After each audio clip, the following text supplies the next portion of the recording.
Power is not won by those who dream of justice. It is won by those who understand the limits of it. The world is not ruled by the virtuous, but by those who can use virtue as a disguise, a weapon, or a shield. The good man believes his intentions protect him. The ruler knows that intentions are only whispers, drowned by the noise of consequence. Every century changes its costume, but the play remains the same. Empires rise not on goodness, but on calculation. Alliances are not built on loyalty, but on interest. Even love, in politics, is a temporary convenience, a currency exchanged until the value runs out. The good lose because they mistake their conscience for armor, but morality does not stop the knife. A good man hesitates. A ruler decides. A good man fears betrayal. A ruler anticipates it. The good act with faith. The ruler acts with foresight. The difference is not kindness, it is control. History remembers those who understood timing, appearance, and necessity. The good hope the world will recognize their sincerity. The wise make sure the world cannot ignore their power. The tragedy of the good man is not that he is wrong. It is that he believes truth alone persuades. He forgets that perception is stronger than reality. In the theater of power, it is not the honest who prevail, but the convincing. Men do not follow truth, they follow strength, dressed as certainty. They follow the one who does not blink when others tremble. In every court, boardroom, or state, goodness without strategy is a weakness advertised to predators. The noble heart that refuses to see manipulation becomes its victim. The world feeds on appearances because it is built on survival. And survival, stripped of its poetry, is not a moral act, it is an instinct. The lion does not apologize to the lamb. If you wish to lead, you must learn to see men not as you wish they were, but as they are. Fear, envy, and ambition move them more than ideals. To govern them, you must first master the language of their desires. The one who appeals to virtue will be adored but ignored. The one who commands through need will be obeyed. The art of rule is not cruelty, it is control.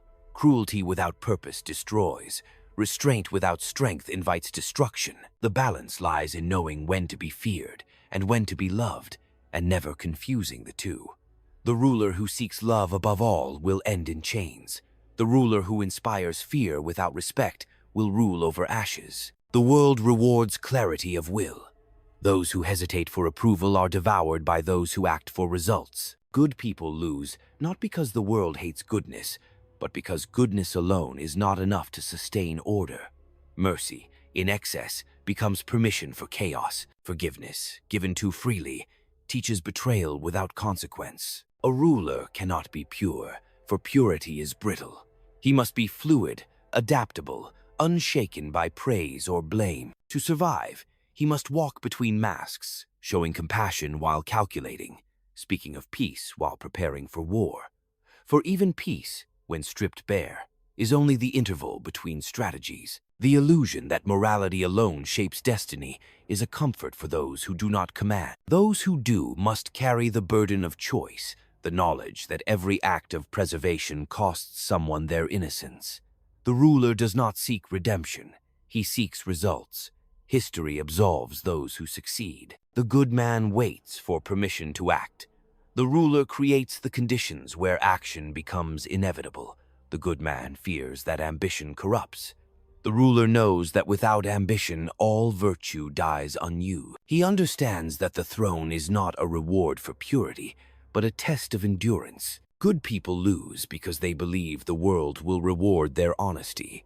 But the world is not a court of angels, it is an arena of appetites. And in that arena, the only law is consequence. So, if you wish to remain good, stay out of the game. But if you wish to change the world, learn to play it with precision, patience, and restraint. Be good when it serves the outcome, ruthless when it protects the vision, and silent when neither serves your purpose. For in the end, it is not the good who shape history, it is those who understand it. Power is not a moral question, it is a question of endurance. The world bends not to the pure of heart, but to the disciplined of mind. Men speak endlessly of justice, yet justice itself has no strength unless someone enforces it. The ruler understands this truth. while the good man resists it, hoping that ideals alone will create order. But ideals without force are clouds without rain. They promise life but deliver only shadow. When a man rises to power, he does not enter a realm of fairness. He enters a labyrinth of necessity. Every decision carries a cost that someone must pay. The good man seeks a path that harms no one. The ruler knows such a path does not exist. To lead is to choose who suffers less, and to ensure that the suffering serves a purpose larger than itself. This is not cruelty, it is arithmetic. It is the price of stability in a world governed by appetite and fear. The tragedy of virtue is that it asks men to act against their instincts. But politics is the management of instincts: fear, greed, hope, vanity. These are not enemies. They are instruments. The wise ruler does not erase them. He directs them. He gives ambition a throne to bow before, gives fear a flag to defend, gives envy an enemy to despise. The crowd believes it is serving a noble cause, when in truth, it is serving order. That is the genius of power. It transforms chaos into obedience without ever erasing the chaos itself. The mistake of the good man is to assume that transparency is strength. He believes that truth alone commands trust, but truth is a blade too sharp to wield without bleeding. The ruler learns to dull it just enough to shape without destroying, to conceal without lying. For the naked truth rarely persuades, it terrifies. Appearances, however, soothe the public mind. Men prefer beautiful illusions to unbearable realities, and the one who can craft those illusions holds dominion over those who worship them. Fear, when properly contained, is a fortress. Love, when properly measured, is a weapon. The balance between them is the ruler's art. To be feared without hatred, to be loved without weakness, this is mastery. The good man believes these are contradictions. The ruler knows they are necessities.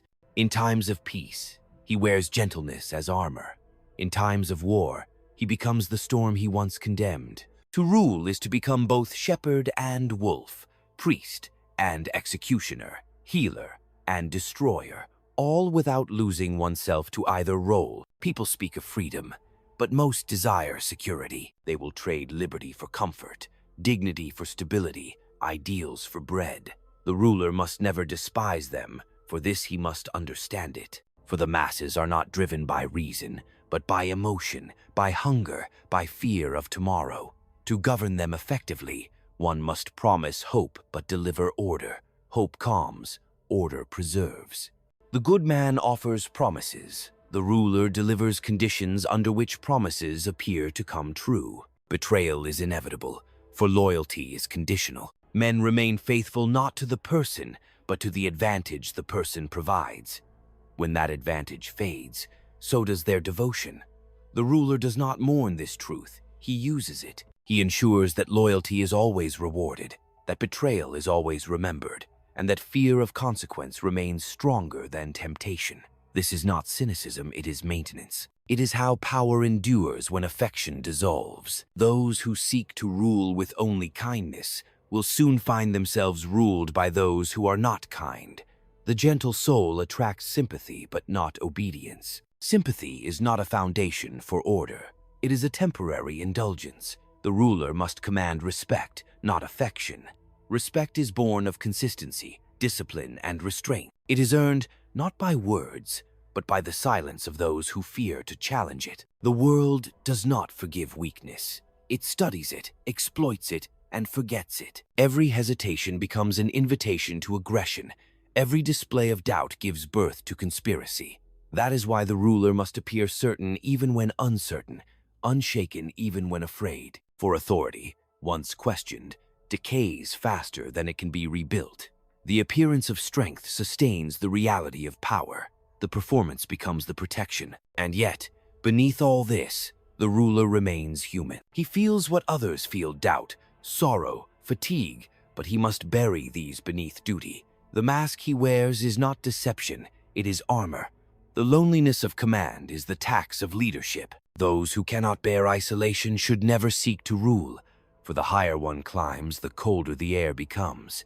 Companionship fades, understanding diminishes. Power is a summit few survive without losing something vital along the way. Still, the wise ruler knows that detachment is not cruelty, it is clarity. Emotion clouds judgment, and pity, if unchecked, breeds instability. He does not reject compassion, he disciplines it. For ungoverned compassion can destroy nations, just as unchecked wrath can. To preserve order, he must master both the heart and the hand. The heart to feel when necessary, the hand to strike when required. Leadership demands both mercy and steel, but never at the same time. History is written not by the kind, but by the capable. The good man prays to be remembered for his virtue. The ruler acts to ensure he is remembered at all. In this, there is no arrogance, only acceptance. Power is not given to the righteous. It is taken by those willing to bear its weight. And once taken, it must be defended every day, not with emotion, but with precision. Good people lose because they refuse to see that morality without strength is ornamental. It decorates the powerless and comforts the defeated. But strength guided by wisdom, even if it wears a mask, builds the world others only dream of. The ruler endures not because he is cruel, but because he understands necessity and acts when others hesitate. In the end, the difference between the good and the great is not virtue, but vision. The good wish the world were fair. The great make it function. The good hope for peace. The great secure it. The good wait for justice. The great enforce it. Power, for them, is not a prize, it is a burden. A relentless demand to balance the impossible without collapsing into it. And so, the good will always lose to those who understand this. That power is not evil. It is the mirror of human nature. To master it is not to abandon virtue, but to anchor it within reality. Only then can a ruler shape a world that endures. Power must never be romanticized. It is not glory, it is gravity. Once it pulls you into its orbit, every decision you make bends toward its center. To rule is not to be free, it is to become a servant of necessity, chained by the very forces you command. Every victory carries an invisible debt. Every concession breeds a future enemy. The good man cannot bear this tension. He retreats into ideals. The ruler, however, learns to breathe within it. He accepts the paradox. To preserve the world, he must sometimes wound it. Every ruler discovers that control is not absolute. It is negotiated, fragile, and maintained through perception. A throne is built not on marble, but on belief. The moment the people stop believing in the authority of the one who sits upon it, it turns to dust. That is why image becomes inseparable from reality. The ruler must master the stage, for politics is theater disguised as governance. Power performs itself. The leader's gestures, silences, even his pauses, become instruments of rule. Those who see only vanity in this miss the deeper truth. Perception is protection. The ruler who ignores appearances will soon be destroyed by them. He must be both architect and actor, designing systems while performing certainty within them. The crowd does not need to know the truth of every decision. They need to feel that someone knows what must be done. The appearance of direction gives men the courage to obey. It is not deception. It is the scaffolding of order. The ruler who refuses to perform will be replaced by the one who does. For nature abhors a vacuum, and in politics, the vacuum is always filled by spectacle. Power demands discipline beyond the reach of emotion. The ruler must learn to silence his pride as much as his pity. Pride blinds him to threats, pity weakens his response.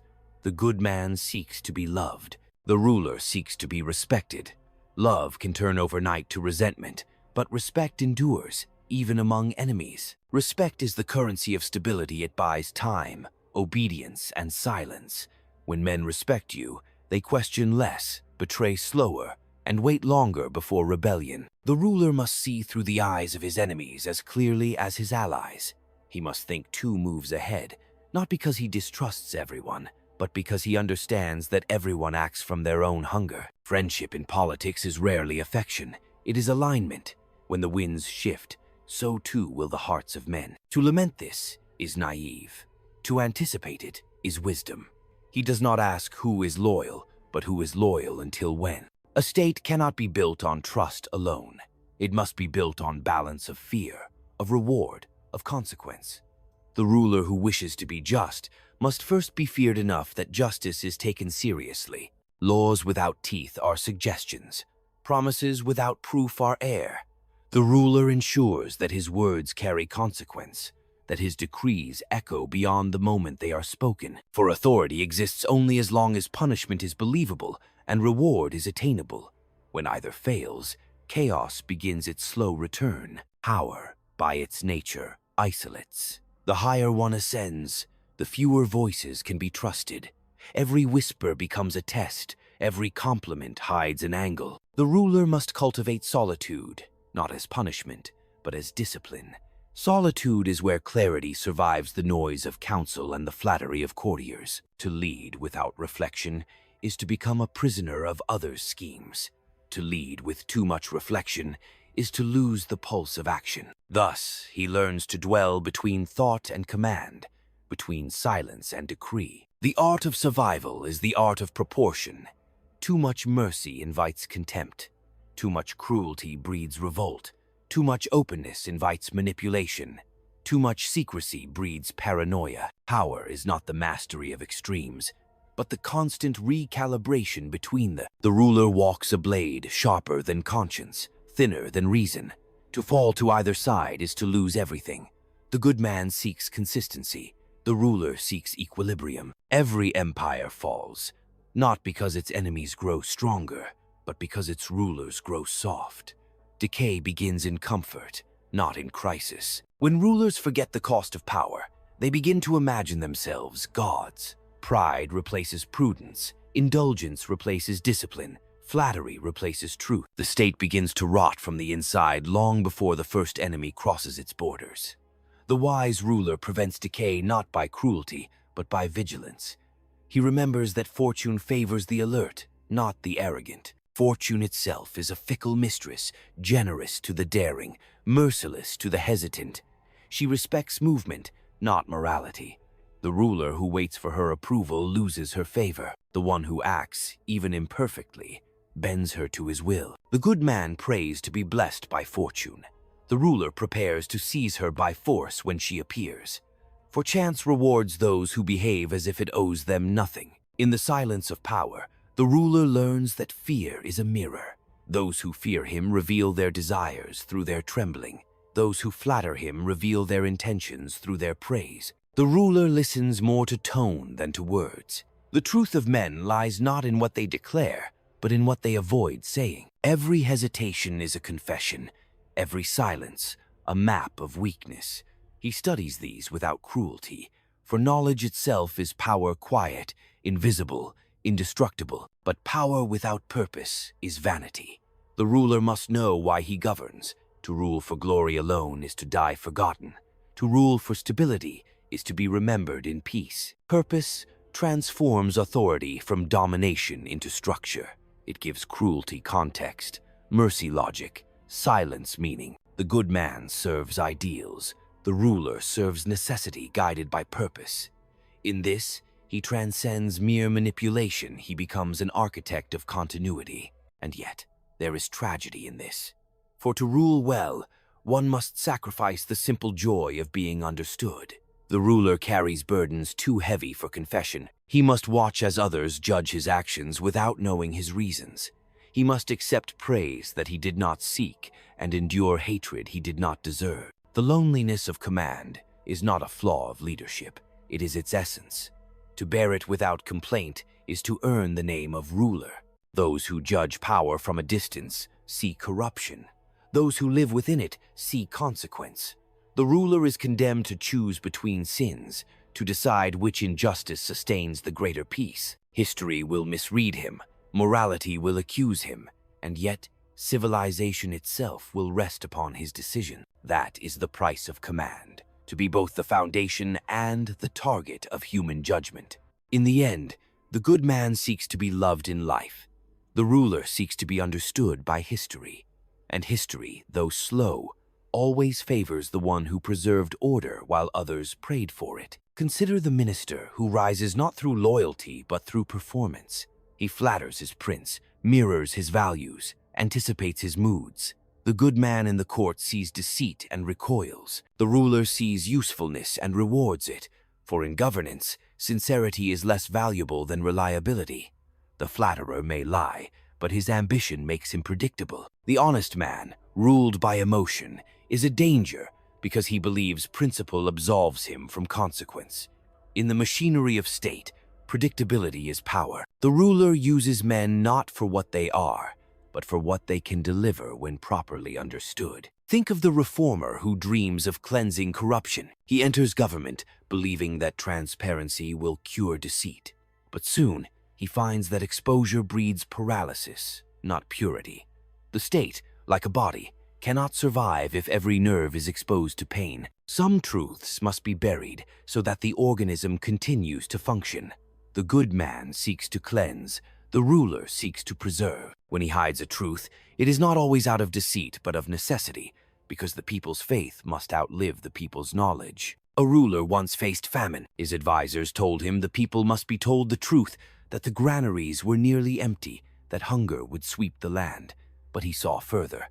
Panic would destroy order faster than hunger itself. So he announced that reserves were being redistributed, not exhausted, and commanded that grain be released in visible displays of generosity. The people saw mercy and remained calm. The truth was grim, but peace survived. It was a lie that saved a nation.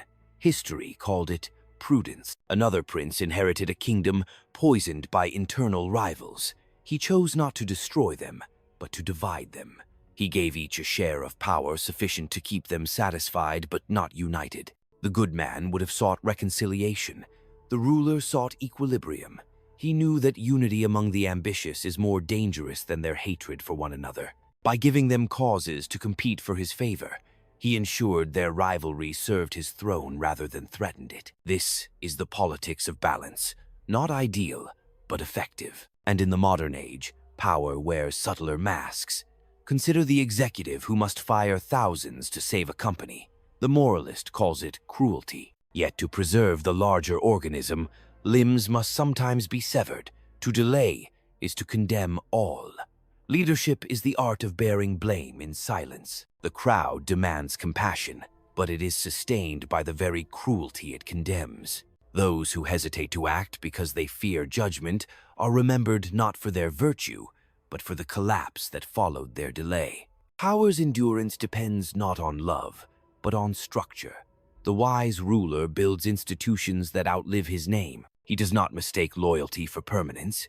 He designs systems that make betrayal difficult and disobedience costly. The good leader inspires devotion. The great one builds frameworks where even his enemies must serve his purpose. The church, the army, the bureaucracy, these are not moral creations but mechanisms. They channel human desire into predictable patterns. To command effectively is to construct a world where obedience becomes the path of least resistance. History's empires reveal this pattern again and again. The Roman generals who pacified provinces did not preach virtue. They built roads, walls, and taxes. They gave men something to lose. The Ottoman sultans turned former enemies into administrators. The British governed through contracts and illusion, making the ruled believe they were partners. The lesson remains. Power sustained by sentiment is fragile. Power woven into habit becomes eternal. The ruler also understands that reputation is a weapon sharper than any sword. The mere belief that he is capable of ruthless action often prevents the need to demonstrate it. Fear, once internalized, becomes self-sustaining. There was once a duke who never punished rebellion with cruelty. He simply ensured that rebels vanished quietly, leaving only whispers. The silence became myth. No one saw violence, yet everyone feared it. His reign was tranquil because his absence of mercy was legendary, though rarely proven. The good man calls this tyranny. The strategist calls it restraint disguised as terror. Power must learn rhythm.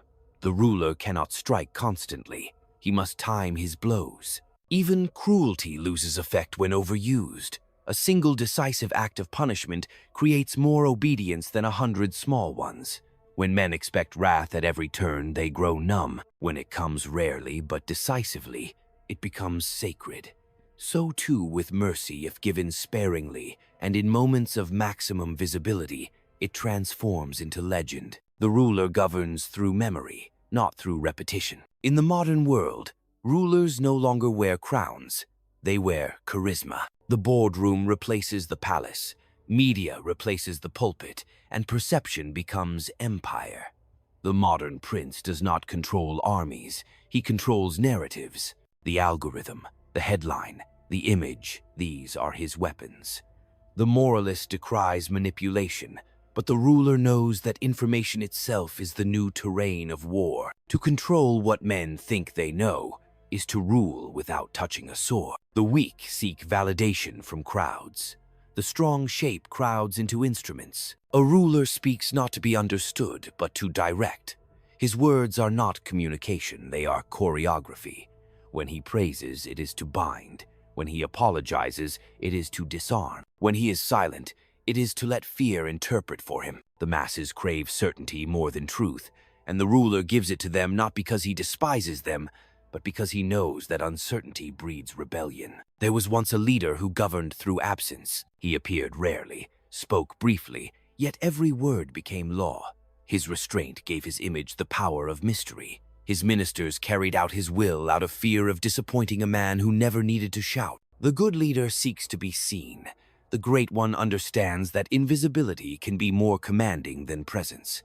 The less he reveals, the more the world imagines. Power thrives on distance. It must be close enough to inspire obedience, but far enough to remain untouchable. A ruler's greatest test comes not in crisis, but in success. Prosperity dulls vigilance. When peace lasts too long, people forget why authority exists.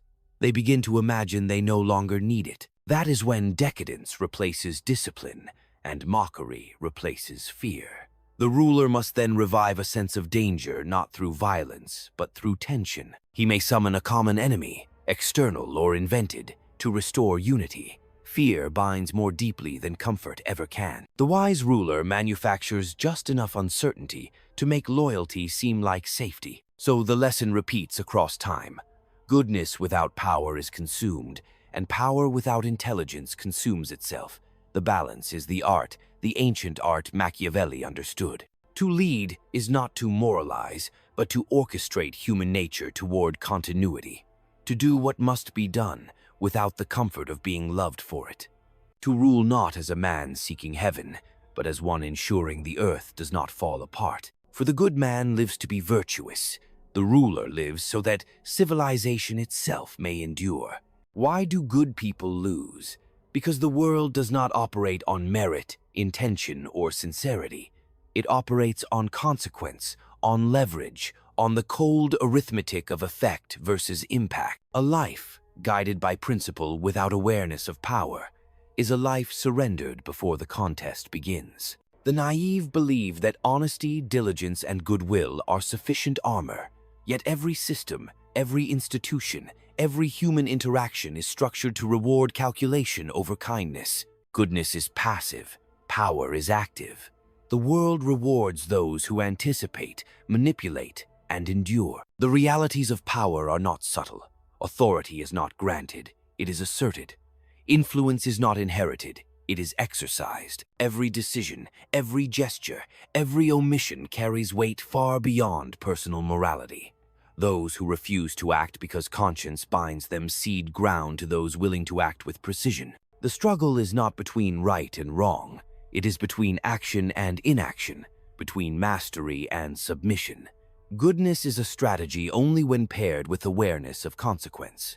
Otherwise, it is a liability. Those who lose fail to recognize that appearances are instruments as vital as force. Perception shapes reality. Trust must be earned not only through sincerity, but through demonstration of capability, consistency, and resolve. Men follow not abstract truth, but signals of competence and control. To hope that virtue alone secures obedience is to ignore the fundamental principle. Power obeys effectiveness, not sentiment. Without understanding this, every honorable intention is a bridge to defeat. Power demands flexibility. Rigidity, even if morale, is fatal. Circumstances shift, alliances fracture, desires pivot. Those who cling to unyielding codes find themselves trapped, unable to respond while the world moves around them. Adaptation is not compromise, it is survival. The good man resists change out of principle. The one who survives uses principle as a lens, not a chain. He acts in ways consistent with reality, not idealized expectation. This is why good people falter. They measure success by ideals, not results. Fear, influence, and loyalty are not abstract concepts. They are tools. One cannot lead without wielding them deliberately. The one who fears unnecessarily is paralyzed. The one who commands blindly loses allegiance. Success requires calibration, the knowledge of when to pressure, when to yield, when to signal, and when to conceal. Goodness alone offers no guide in this terrain. Victory is the product of awareness, strategy, and resolve. Those lacking them fail before they begin. To endure is to understand timing. Even the strongest intentions collapse if applied at the wrong moment. Action without preparation, caution without resolve, kindness without discernment, each misapplied becomes a mechanism of loss. The world does not forgive naivety. It exploits it relentlessly. Good people lose because they misread the tempo of events. They react morally, not tactically. They hope situations will bend to their principles rather than bending themselves to the situation. Ultimately, the lesson is harsh. The good do not fail because they are weak. They fail because they misunderstand the rules. They enter contests governed by consequence, influence, and necessity, armed only with intent. Intent alone cannot protect a state, a career, or even personal survival. Awareness of power is not optional. It is essential. The world does not wait for virtue. It moves with momentum that rewards mastery, regardless of moral aspiration. To prevail, one must recognize that life is structured by stakes, not fairness. Control is not optional. It is compulsory. Influence is not incidental. It is decisive. Survival is not a reward. It is a requirement. Goodness, when divorced from strategic awareness, is ineffectual. It is the shadow that follows those who cannot measure the terrain, anticipate the currents, or manipulate circumstance. The world tolerates neither hesitation nor idealism when consequence demands action. Those who understand this do not abandon principle. They transform it into a vehicle for endurance. They convert morality into method, integrity into influence, and empathy into leverage. They learn that success is not about pleasing the world, but about steering it. The good lose because they fail to recognize that their virtue, while noble, is powerless without strategy, without timing, without comprehension of the invisible forces that govern human behavior. The reality of power is simple and remorseless. Survival and influence favor those who act deliberately, anticipate relentlessly, and adapt continuously. The good, unarmed with strategy, are swept aside. Understanding this is not cynicism, it is clarity. Those who wish to navigate the currents of influence must internalize it. Life does not reward righteousness alone. It rewards those who comprehend consequence, manipulate circumstance, and endure where others hesitate. Goodness is a gift to those who wield it knowingly, a liability to those who ignore the terrain. Awareness, calculation, and decisive action are the instruments by which one shapes reality. The world does not honor intention, it honors effect. To survive, to lead, to prevail, one must act not merely as the good, but as the conscious arbiter of outcome, ever attuned to the machinery of consequence that governs every human interaction. In this understanding lies the truth Machiavelli perceived. Power is not evil, virtue is not sufficient, and the world bends not to what should be, but to what is navigated, managed, and endured. The good lose not because they are flawed, but because they fail to master the architecture of influence that shapes every outcome. The realities of power demand awareness, decisiveness, and relentless adaptation, and only those who integrate these into their being transform potential into survival, and survival into dominion. To grasp the realities of power is to accept that every action carries an echo, every decision shapes a path, and every omission is itself a statement. The good stumble because they underestimate this reverberation. They act as though intentions are sufficient, as though honesty shields consequence, as though moral clarity protects from the momentum of human ambition. But influence does not bend to righteousness. It responds only to precision. Every misjudged word, every delayed move, every ignored undercurrent compounds, creating openings for those attuned to the currents of desire, fear, and calculation. Leadership is a craft of anticipation. To succeed is to perceive the hidden alignments of interest before they solidify into opposition. The good act reactively, responding to events as they unfold.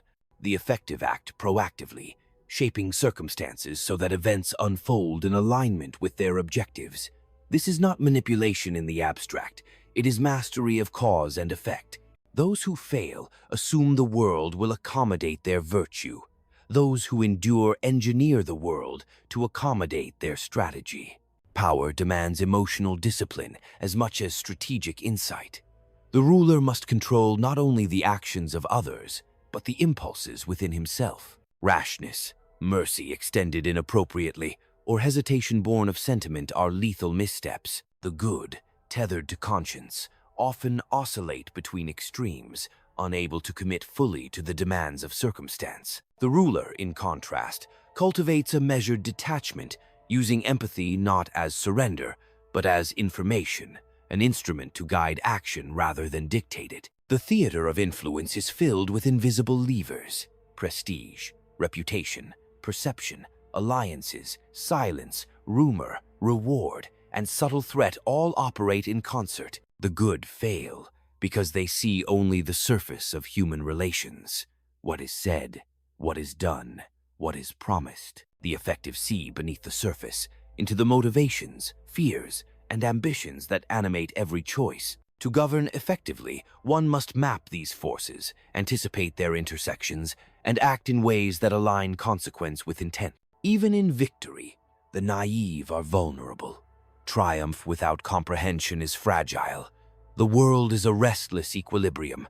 Power is temporary unless reinforced by structure. Systems, hierarchies, protocols, and networks transform fleeting influence into sustainable authority. The good rely on personal reputation or moral clarity.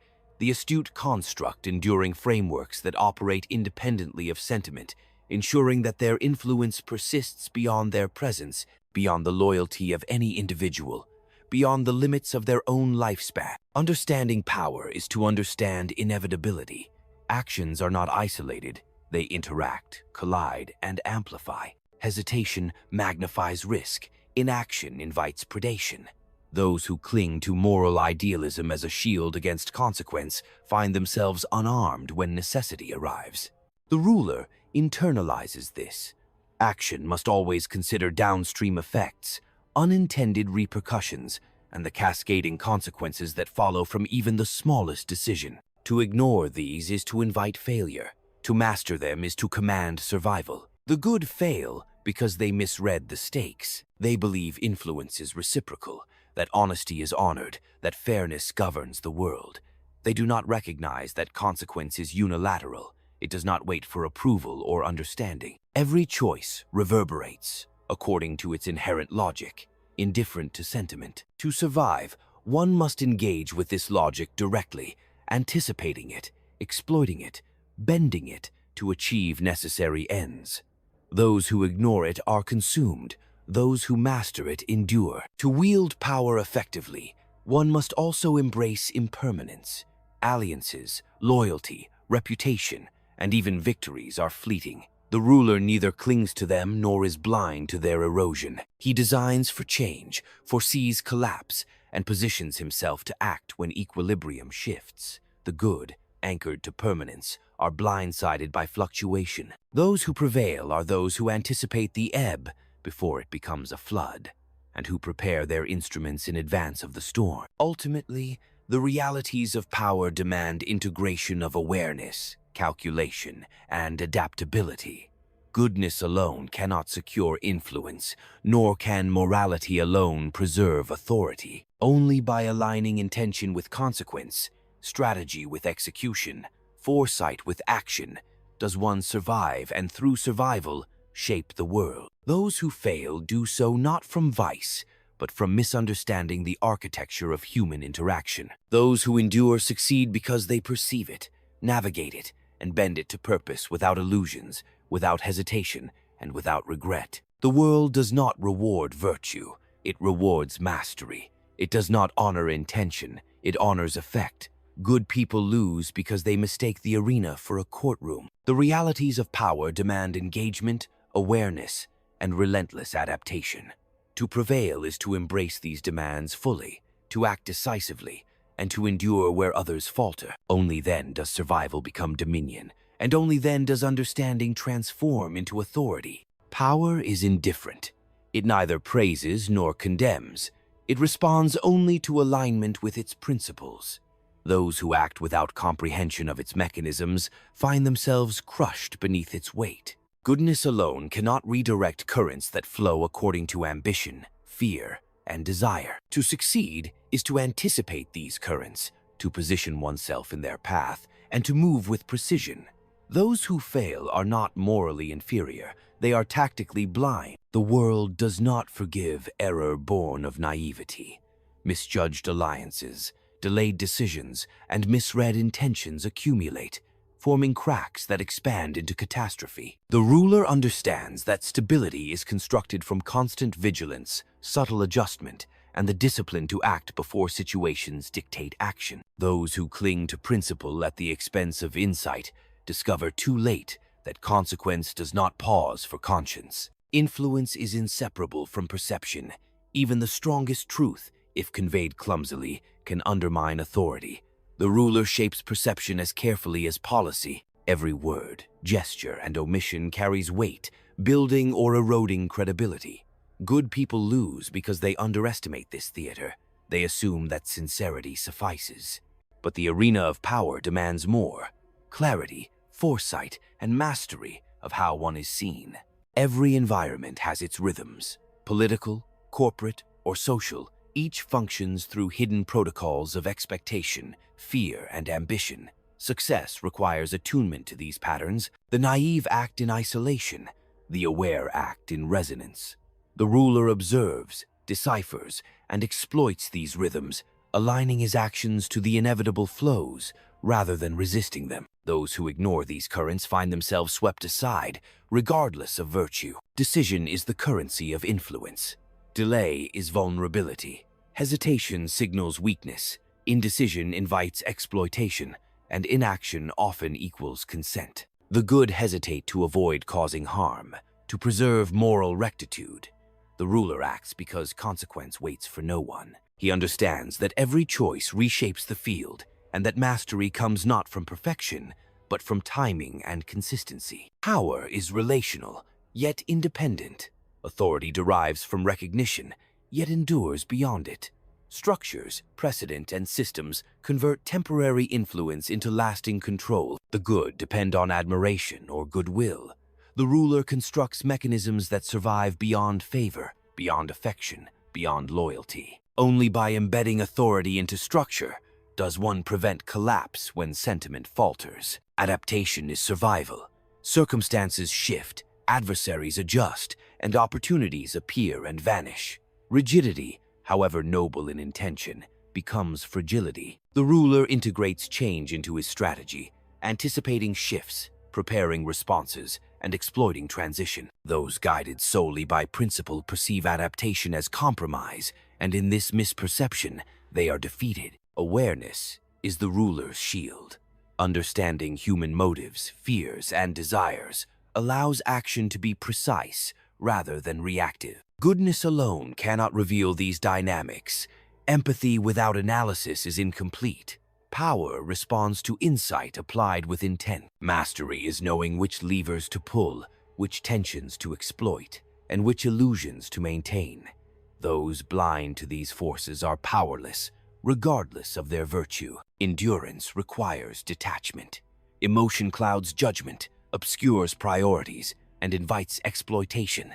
The ruler cultivates a disciplined distance, experiencing human feelings without succumbing to them. Compassion is transformed into a tool, restraint into leverage, and judgment into strategy. The good, untrained in this discipline, act impulsively or defer to sentiment, forfeiting opportunity and influence. Ultimately, the realities of power are unforgiving. Victory is earned through comprehension, anticipation, and action. Good people lose not because they lack morality, but because morality alone is insufficient. Only those who combine insight with strategy, awareness with decisiveness, and principle with adaptability endure. Power is not a reward for virtue. It is a responsibility to perceive, to act, and to survive. Those who grasp this law do not merely persist, they shape the world in accordance with it. The failure of the good is rooted in expectation rather than circumstance. They presume the world will respond to fairness, that effort aligns with reward, that honesty secures trust. They measure outcomes against ideals, not realities. Power does not conform to expectation. It conforms to leverage, influence, and consequence. Those who lose operate under the illusion of reciprocity, believing that their actions create obligation in others. The world imposes no such obligation.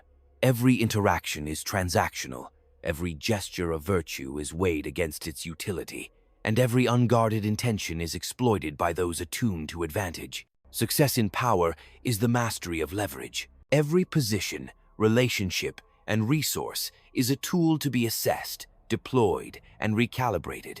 The good invest emotionally, expecting loyalty in return. The effective invest strategically, ensuring every move expands influence or mitigates risk. They measure human behavior as one measures forces in nature not by desire for justice, but by predictability and consequence. The good lose because they act as participants, the rulers act as architects. The reality of leadership is that decisions are rarely clear-cut. Each option carries hidden costs and unintended effects. The moralist hesitates, paralyzed by perceived ethical compromise.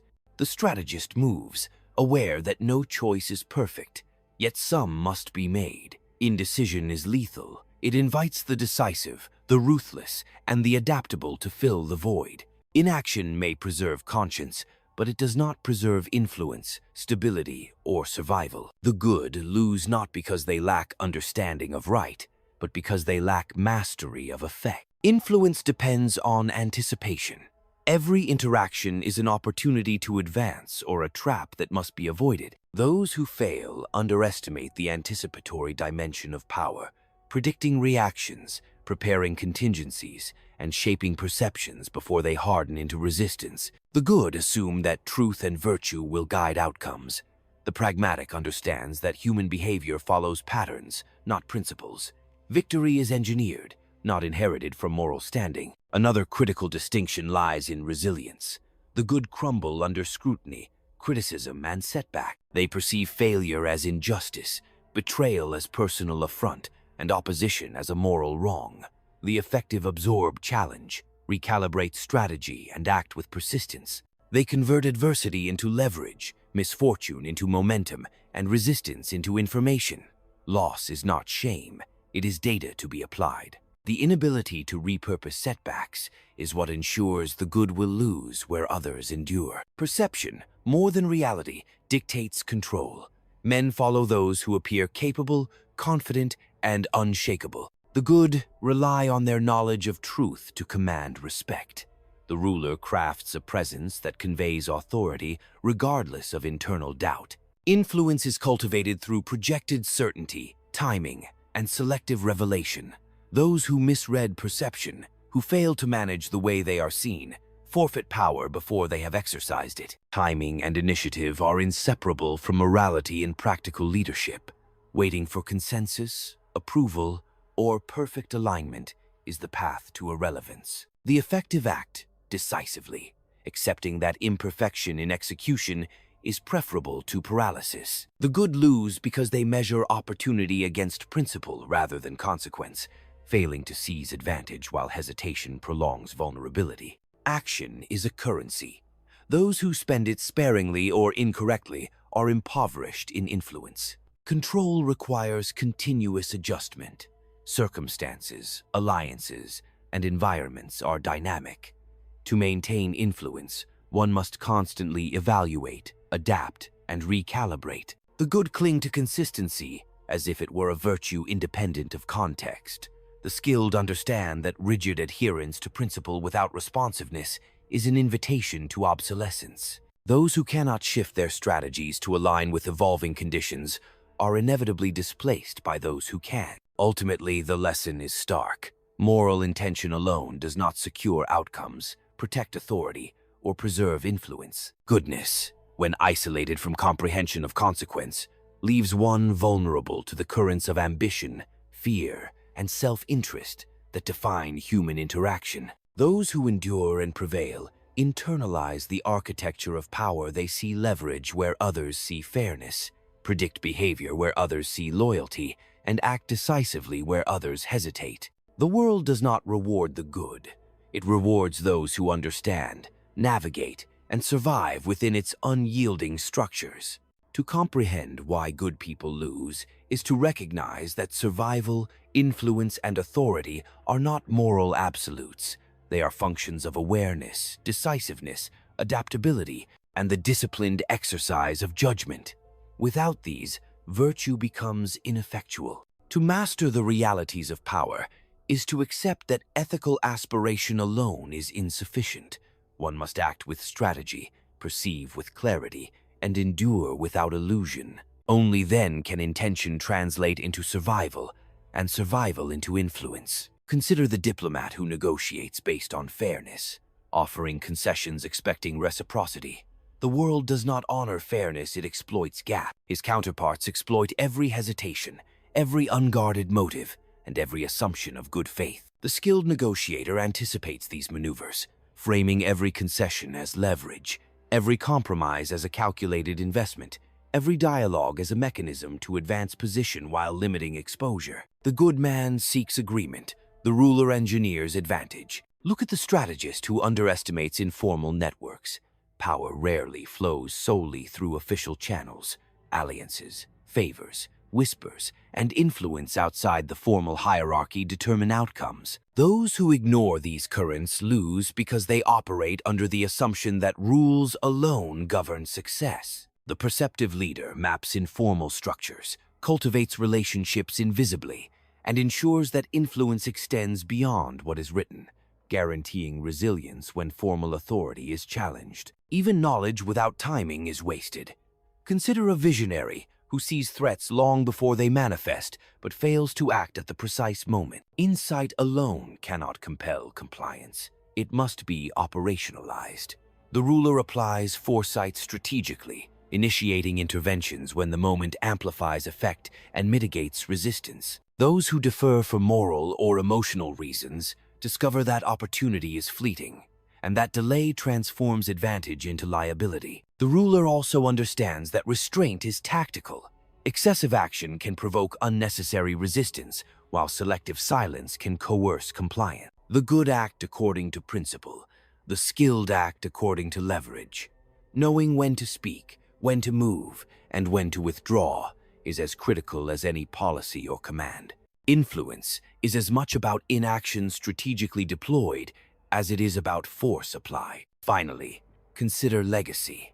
Those who fail focus on immediate recognition or praise. They measure success by visible approval rather than enduring impact. The ruler constructs outcomes that persist beyond transient sentiment. Institutions, protocols, and cultures that reinforce authority irrespective of temporary goodwill. The good seek honor.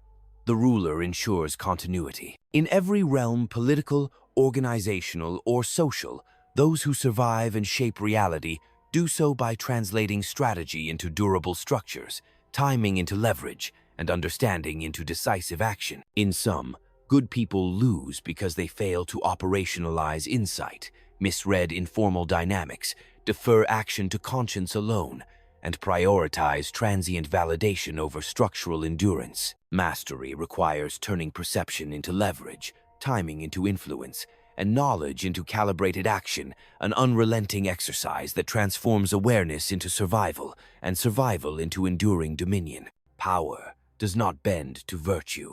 It bends to understanding, to discipline, and to action. The good lose not because they lack morality, but because morality alone does not navigate consequence, influence, or human ambition. To endure, One must internalize the structure of human behavior, anticipate its currents, and act decisively where others hesitate. Survival is not granted by intention. It is seized through clarity, foresight, and relentless adaptation. The ruler does not seek approval, nor does he rely on sentiment. He builds systems, cultivates perception, and leverages timing so that influence endures even when loyalty falters. Every decision is measured not by how it feels morally, but by how it shapes outcomes. Authority is not a reflection of goodness. It is a function of precision, consistency, and the capacity to endure where others fail. To lead is to bear responsibility without illusions, to act without pause, and to accept the weight of consequence that morality alone cannot shield. Goodness is valuable only when integrated with awareness and strategy. Intentions unaccompanied by action are powerless. Ethics untempered by foresight invite exploitation. Virtue alone may inspire admiration, but admiration does not preserve order, secure survival, or enforce influence. Those who prevail do so because they act with relentless understanding of the machinery around them, converting insight into leverage, observation into strategy, and foresight into command. In the end, the truth is immutable. The world is not fair, it is complex, and it is governed by consequence. Those who lose do so because they cling to ideals while the currents of ambition, fear, and self-interest move without pause. Those who endure succeed because they perceive, adapt, and act decisively. Goodness without comprehension is vulnerability. Strategy without conscience is tyranny. The mastery of power is the integration of both calculated, deliberate, and unflinching. Only those who achieve this can transform survival into influence, and influence into enduring dominion. This is the reality Machiavelli understood, that the architecture of power is unyielding, impartial, and unforgiving, and only those who navigate it consciously shape history itself.